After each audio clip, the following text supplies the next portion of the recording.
Bonjour, dans cette vidéo, je vais vous parler de toutes les constitutions de la Guinée depuis 1958 à nos jours. La première constitution guinéenne a été celle de 1958, entendez Sékou Touré. Après que la Guinée a dit non, nous préférons la liberté à Général de Gaulle. En 1958, ça s'est passé. Et en 1982, toujours dans le même régime de Sékou Touré, il a modifié cette constitution. 2 ans après, 1984, c'est le décès de Sékou Touré. Et le général Lansana Conté prend le pouvoir par un coup d'État. Il veut donner une façade démocratique à son régime. Ils ont suspendu certains articles du régime de Sékou Touré. Mais la constitution de 1982 est toujours restée comme la constitution de référence en 1984. Jusqu'à l'adoption d'une nouvelle constitution en 1990. Nous avons eu la séparation des pouvoirs. 1. Le pouvoir exécutif. 2. Le pouvoir judiciaire. 3. Le pouvoir législatif.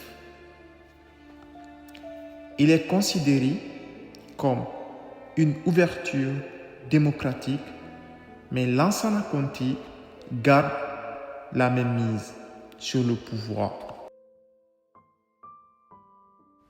Voilà, en 2003, Lansana Conté veut se maintenir au pouvoir malgré son âge et sa fragilité. Lansana Conté avait une santé fragile. Il décida donc de limiter le nombre de mandats et l'allongement de la durée du mandat présidentiel de 5 à 7 ans. Cette décision a été très contestée car elle permet à Conté de briguer un nouveau mandat. Nous voilà en 2008, le décès de l'ancien président Lansana Conté et la prise du pouvoir par Moussa Dadis Camara. Donc, la prise du pouvoir par l'armée guinéenne de nouveau. Après 2 ans de transition militaire, de 2008 en 2010, la Guinée adopte une nouvelle constitution pour organiser le retour à l'ordre civil,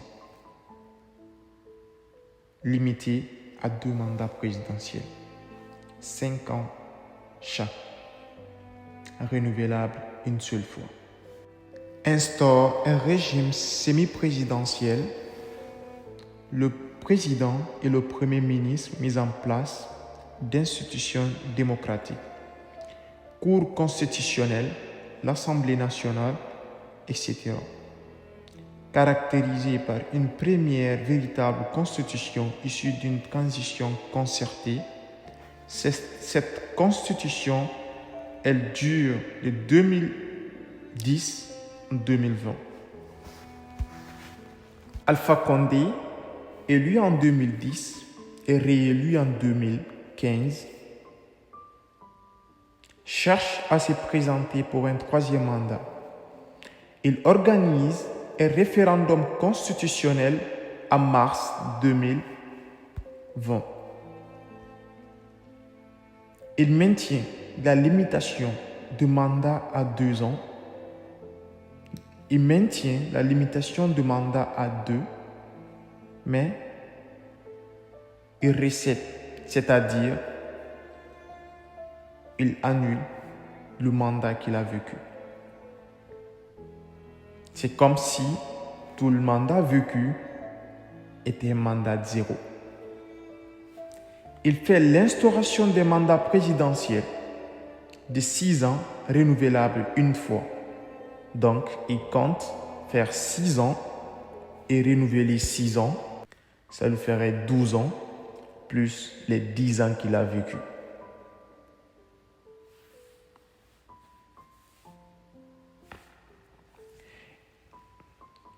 Il prévoit plus de droits sociaux et de représentation des femmes. Cette constitution a été largement contestée, jugée taillée sur mesure pour Alpha Condé pour le tenir au pouvoir pour toujours. Nous voilà en 2021, le général Mamadi Doumbouya qui vient faire un coup d'État. Il prend le pouvoir, il dissout toutes les constitutions, il fait appliquer la charte de la transition. Faire office de loi fondamentale provisoire prévoit la rédaction d'une nouvelle transition qui sera mise en place. Le CNRD,